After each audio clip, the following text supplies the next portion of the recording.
खोल दी। जैसे ही उसकी पलकें पूरी तरह खुली, अचानक ही वह झटके से उठकर बैठ गया। उस पल उसका सिर बुरी तरह घूम रहा था। उसने 2-3 बार अपने कनपटियों को सहलाया, फिर आंखें पूरी तरह खोलकर अपने आसपास के माहौल को गौर से यहाँ वहां देखने लगा, जैसे हर चेहरा, हर चीज को पहचानने की कोशिश कर रहा हो। अब आगे उस वक्त अरमान के सिर में बेहिसाब दर्द था, लेकिन उसने जैसे तैसे अपना दर्द सहते हुए सामने देखा। ध्रुव वहीं खड़ा था। ध्रुव तुरंत अरमान के पास आया और चिंतित होकर धीमी आवाज में बोला, अरमान भाई, आप ठीक तो है ना? पास ही में आहान, आकाश, सुमित, टाइगर और मारिया सभी अरमान के चेहरे पर नजर गड़ाए हुए उसे एक तक देख रहे थे। उन सबका दिल धक धक करने लगा। उन्होंने पलकें झपकाई और अपनी नजरें अरमान पर जमा दी। कहीं ना कहीं सबको बस इसी जवाब का इंतजार था कि अब अरमान पूरी तरह ठीक है। लेकिन अरमान ने ध्रुव की बात का कोई जवाब नहीं दिया। वह बस बार बार अपने कनपटियों को दबाने लगा। अचानक हल्की मगर ठंडी आवाज में बोला, डॉक्टर, मेरे सिर में दर्द हो रहा है, फटाफट से मुझे पेन किलर दो। भले ही उसके लहजे में कोई ऊंची आवाज नहीं थी, लेकिन फिर भी डॉक्टर के रोंगटे खड़े हो गए, क्योंकि उसमें पहले जैसा वही कड़वापन और आदेश झलक रहा था। डॉक्टर ने जल्दी से इंजेक्शन तैयार किया और अरमान को शांत रहने के लिए कहा, लेकिन अरमान ने बस उसकी ओर एक तीखी नजर डाली। उधर आहान ने ध्रुव के कान में बेचैनी से पूछा, ये क्या? हम सब सामने खड़े हैं, लेकिन भाई ने एक बार भी हमारा नाम नहीं लिया। बस डॉक्टर से पेनकिलर मांग ली। चलो मानता हूँ सिर में दर्द है, पर तेरे सवाल का जवाब तो दे सकते थे ना। ध्रुव कुछ कह पाता उससे पहले अरमान ने तिरछी सी निगाह आहान पर डाली, ऐसी निगाह जिसे आहान का शरीर कंपाने लगा। उसे अजीब सा एहसास होने लगा, मानो जैसे कोई अदृश्य दबाव उसके ऊपर उतर आया हो। तभी ध्रुव ने आकाश को चुपके से अरमान के पास जाने का इशारा किया। आकाश ने हामी भरते हुए सिर हिलाया और अरमान के सामने जाकर खड़ा हो गया। धीमी आवाज में सवाल किया, अरमान, तुम ठीक हो ना? अब तुम कैसा महसूस कर रहे हो? अरमान ने आईब्रो तरेरी और आकाश की ओर बेपरवाही से देखा, फिर बिना किसी एक्सप्रेशन के बेबाकी से जवाब दिया, आकाश, ये क्या फालतू के सवाल पूछ रहे हो? मैं ठीक हूं या नहीं? मैं अरमान सिंघानिया हूं। मुझे कोई दर्द, कोई तकलीफ छू भी नहीं सकती। उसने कड़क अंदाज से जवाब दिया। आकाश, सुमित और ध्रुव ने एक साथ राहत की सांस ली। कम से कम अरमान ने उन्हें या किसी और को भुलाया तो नहीं था। फिलहाल वह नॉर्मल ही लग रहा था। फिर अरमान ने टाइगर की ओर एकदम से देखा और रुखे स्वर में सवाल किया, टाइगर, मैंने तुम्हें जो काम दिया था, क्या वो पूरा हो गया? टाइगर हैरान होकर बोला, लेकिन किंग, आपने तो मुझे कोई काम नहीं दिया, सिर्फ मारिया को। इससे पहले कि वह कुछ कह पाता, अरमान की भौहें सिकुड़ गईं और उसने हल्की नाराजगी से उसे डांटा, टाइगर, तुम्हें अच्छी तरह पता है मुझे झूठ बोलने वाले और गलती करने वाले लोग बिल्कुल पसंद नहीं। मैंने तुम्हें बच्चों की तस्करी करने वाले गिरोह को सजा देने का काम दिया था। तुमने वो काम किया या नहीं? ये सुनते ही अगले ही पल टाइगर का दिमाग चकरा गया। उसे याद आया, हाँ, 2 साल पहले अरमान ने उसे विदेश भेजा था, जहां एक गैंग भारत से छोटे छोटे बच्चों को विदेश में सप्लाई करता था। टाइगर ने तब वह काम पूरा कर दिया था, 2 साल पहले। फिलहाल वह अपने इमोशन संभालते हुए हल्की आवाज में बोला, यस किंग, वो काम कंप्लीट हो गया है। बाकी सभी ने यह बात सुनकर कंधे उचकाए और एक दूसरे को ना समझी में देखा। तब तक इंजेक्शन का असर होने लगा और अब अरमान की आंखें खुद ब खुद बंद हो गईं। वह फिर से गहरी नींद में चला गया। अपनी बात खत्म करके टाइगर तुरंत आकाश के पास आया और उसके कान में धीरे से कुछ फुसफुसाया।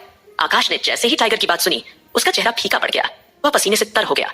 बिना देर किए उसने सुमित और ध्रुव को यह बात बता दी, अरमान ने अपनी 2 साल पहले की यादें खो दी हैं। यह सुनते ही कमरे की हवा जैसे ठहर सी गई। सभी एक दूसरे का चेहरा बेबसी से देखने लगे, मानो ये कुछ शब्द सबके लिए हथौड़े की तरह हो। उनका दिमाग एकदम से खाली हो गया था। ऐसा लग रहा था जैसे उनके ऊपर कोई बहुत बड़ा बम गिरा हो। वो कुछ बोल नहीं पा रहे थे। सभी का इस वक्त हैरानी और सदमे के मारे बुरा हाल था।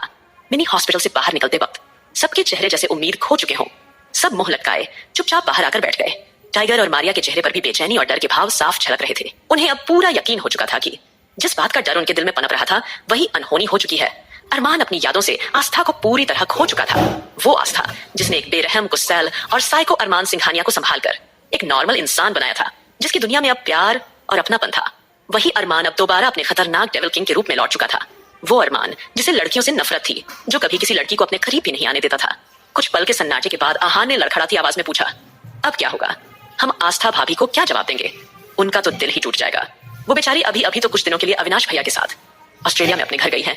जैसे ही उन्हें ये पता चलेगा, वो तुरंत दौड़कर यहाँ आ जाएंगी।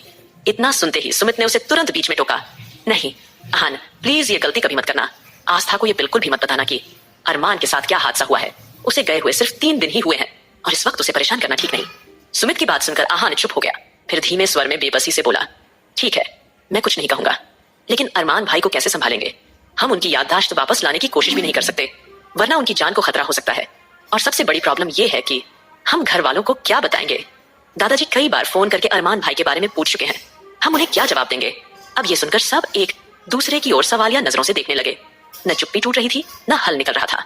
तभी आकाश हिम्मत करके आगे आया और बिना एक्सप्रेशन के एक एक शब्द पर जोर देते हुए बोला, हमारे पास कोई और रास्ता नहीं है। हमें घर जाकर ये सब कुछ संभालना होगा और आस्था और अंश से जुड़ी हुई जितनी भी पुरानी चीजें हैं, वो सब हटानी होंगी।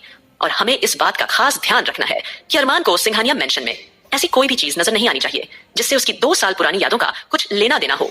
आकाश ने दिल पर पत्थर रखकर सख्ती से ध्रुव और आहान को ऑर्डर दिया, जाओ जाकर सिंघानिया मेंशन में जितनी भी अरमान, अंश और आस्था की फोटो है और बाकी सभी की फोटो सबके कमरों से निकालकर कहीं छुपा दो। उसने ध्रुव और आहान को यह जिम्मेदारी देकर घर भेज दिया ताकि वे दादाजी और बाकी सभी को सिचुएशन समझा सकें और नानी माँ को भी बता दें कि इस वक्त उन्हें कैसा बर्ताव करना है। ध्रुव ने एक आखिरी इंस्ट्रक्शन दी, अगर सब कुछ ठीक चलता रहा और अरमान के दिमाग पर ज्यादा जोर नहीं पड़ा तो जो वायरस उन्हें दिया गया है तब तक हम उसका कोई एंटीडोट ढूंढ लेंगे। वह वंशिका से भी इस बारे में डिस्कस करना चाहता था, शायद वह उसका कोई इलाज बता सके। यही सोचकर ध्रुव और आहान जल्दी घर की ओर रवाना हो गए। सुमित, आकाश, टाइगर और मारिया वहीं रुके रहे क्योंकि टाइगर और मारिया ने अरमान को अकेला छोड़ने से साफ मना कर दिया था। हालांकि आकाश और सुमित ने मारिया को कहा कि वह मेंशन जाकर थोड़ा आराम करे, लेकिन अगले ही पल मारिया ने दृढ़ता से मना कर दिया। मैं किंग को इस हालत में छोड़कर कैसे जा सकती हूँ? उसकी आवाज में उदासी साफ झलक रही थी। सिंघानिया मेंशन में नानी माँ इस वक्त चारों लड़कियों के साथ बैठी थी। थोड़ी देर आराम करने के बाद उनकी तबीयत थोड़ी बेहतर हो गई थी, इसीलिए वह सबके साथ गपशप कर रही थी। रौनक सोफे पर पैर फैलाकर बैठी थी क्योंकि प्रेगनेंसी की वजह से वह लंबे समय तक सीधे नहीं बैठ सकती थी। बाकी सब लोग अलग अलग सोफों पर बैठे थे। वसुंधरा अपने और वीर के लिए खाना बनाकर अपने कमरे में चली गई। इसी बीच रौनक ने नाराज होकर नानी माँ को सारी बातें बता दी। वो आदमी मुझे कैसे घूर रहा था और हमने उसे फंसाने की कोशिश की ताकि अरमान भाई को उसका वीडियो दिखा सके, और फिर अरमान भाई ने उसे घर से धक्का देकर बाहर निकाल दिया। नानी माँ ने यह सुनकर हल्की हंसी के साथ कहा, मुझे भी वह औरत बहुत जहरीली लगती है, लेकिन अगर दामाद जी ने उन्हें घर पर रखा है तो उन्होंने सोच समझकर ऐसा किया होगा। वैसे अभी तक यह पता नहीं कि वह वीर दामाद जी का भाई है भी या नहीं। मुझे इस औरत पर बिल्कुल भरोसा नहीं है। नानी माँ ने आगे कहा कि वह उम्मीद करती हैं कि आस्था के आने से पहले ही दामाद जी इस औरत और उसके बेटे को घर से बाहर कर देंगे, क्योंकि दामाद जी अपने परिवार के आसपास किसी भी तरह के नकारात्मक लोगों को बर्दाश्त नहीं कर सकते। रौनक ने भी मन ही मन सोच लिया कि जब उसका पति आएगा तो वह योजना बनाकर इन लोगों को घर से बाहर करवा देगी। फिलहाल नानी माँ ने रश्मि की ओर देखा और शांत स्वर में कहा, बेटा दामाद जी इसी वजह से परेशान है और शायद इसलिए अभी तक घर नहीं आए। उन्हें घर से गए 24 घंटे हो गए हैं। भाई साहब ने भी कहा कि उन्हें अरमान के बारे में ज्यादा जानकारी नहीं है। तुम आकाश को फोन लगाओ, मैं उनसे बात करती हूँ। रश्मि ने तुरंत फोन लगाकर आकाश से बात की। रश्मि ने थोड़े गुस्से में पूछा, आकाश आखिर क्या हो रहा है? तुम लोग घर क्यों नहीं आ रहे? अरमान कहाँ है? अगर लोग उसे पसंद नहीं करते तो हम उन्हें वापस क्यों नहीं भेज सकते? इस तरह घर से दूर रहने का क्या मतलब है? आकाश कुछ देर चुप रहा क्योंकि उसे समझ नहीं आ रहा था कि क्या जवाब दे। रश्मि ने चिंता करते हुए कहा, आकाश क्या हुआ? सब ठीक है ना? अगर कुछ हुआ है तो मुझे बता दो, वरना मेरी तबीयत बिगड़ जाएगी। फिर नानी माँ ने रश्मि को फोन देने का इशारा किया। नानी माँ ने फोन उठाकर पूछा, आकाश बेटा आखिर क्या हो रहा है? दामाद जी ठीक है ना? अगर कोई दिक्कत है तो मुझे बताओ, मैं आस्था को बुला लूंगी।